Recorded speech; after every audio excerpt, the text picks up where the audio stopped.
कुरुक्षेत्र का मैदान और चारों तरफ शंख और नगाड़ों की आवाज गूंज रही है। भाई भाई के सामने खड़े हैं। गुरु अपने ही शिष्य के विरुद्ध खड़े हैं। रथ पर खड़ा अर्जुन अपने हाथों में गांडीव धारण किए हुए पूरे शरीर में कंपकपी महसूस करते हैं। वह अपने सारथी श्री कृष्ण की तरफ देखते हैं और कांपती आवाज में उनसे कहते हैं। अर्जुन कहते हैं, हे माधव, ये सब मेरे ही लोग हैं। भीष्म पितामह, मेरे गुरु द्रोणाचार्य और मेरे सारे भाई बंधु, मेरे रिश्तेदार।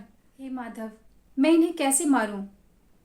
और अर्जुन थरथराते हुए, कपकपाते हुए गांडीव अपने हाथ से नीचे रख देते हैं। अर्जुन कहते हैं, हे माधव, अगर जीत कर भी इनको खोना पड़े तो इस राज्य की और इस युद्ध की मुझे कोई आवश्यकता नहीं। मैं इन पर अपना धनुष नहीं उठा सकता। हे केशव, मेरे हाथ कांप रहे हैं। मेरे धनुष से तीर छूट ही नहीं रहा। हे केशव, मैं युद्ध नहीं कर पाऊंगा। कृष्ण मुस्कुराते हैं और अर्जुन की तरफ देख के अर्जुन को कहते हैं, पार्थ, तुम क्यों शोक कर रहे हो? जिसके लिए तुम व्याकुल हो वे नश्वर शरीर है। आत्मा ना तो जन्म लेती है ना मरती है। ये शरीर मर जाएगा पर आत्मा कभी नहीं मरती। आत्मा अमर है। तुम सिर्फ शरीर को मारोगे, आत्मा को नहीं। याद रखो पार्थ, तुम्हारा धर्म है धर्म युद्ध लड़ना। कर्तव्य से पीछे हटना तुम्हारे लिए अधर्म है। तुम्हें केवल कर्म करने पर अधिकार है, फल पर नहीं। तुम युद्ध करो। विजय पराजय, सुख या दुख, इन सब से ऊपर उठो। जब तुम परिणाम से मुक्त होकर कर्म करोगे तभी तुम सच्चे योगी बनोगे। अर्जुन गहरी सांस लेते हुए कहते हैं कि हे माधव, क्या मैं अपने ही गुरु और भाइयों का संहारक नहीं कहलाऊंगा? क्या यह पाप नहीं होगा? कृष्ण फिर से मुस्कुराते हुए अर्जुन की तरफ देखते हैं और कहते हैं, पार्थ, जरा सोचो, अगर आज अधर्म जीत गया तो आने वाली पीढ़ियां किस मार्ग पर चलेंगी?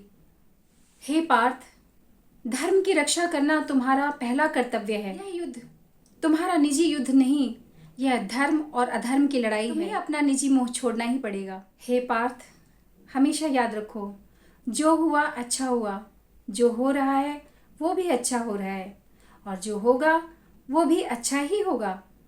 तुम बस अपना गांडीव उठाओ और धर्म युद्ध लड़ो। श्री कृष्ण की बातें सुनकर अर्जुन का मुंह जाता रहा और उनके चेहरे के भाव बदले। अब उनके चेहरे पे गहरी शांति थी। कांपते हुए हाथ अब स्थिर हो चुके थे।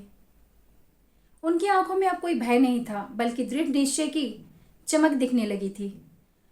वह रथ पर रखी हुई अपनी गांडीव उठाते हैं और श्री कृष्ण से कहते हैं, हे माधव, अब मेरा मोह दूर हो गया है।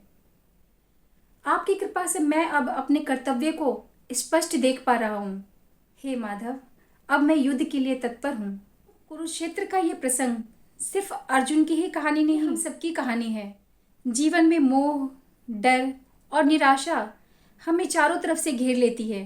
तब हमें अपने अंदर की कृष्ण की आवाज को सुनना होता है।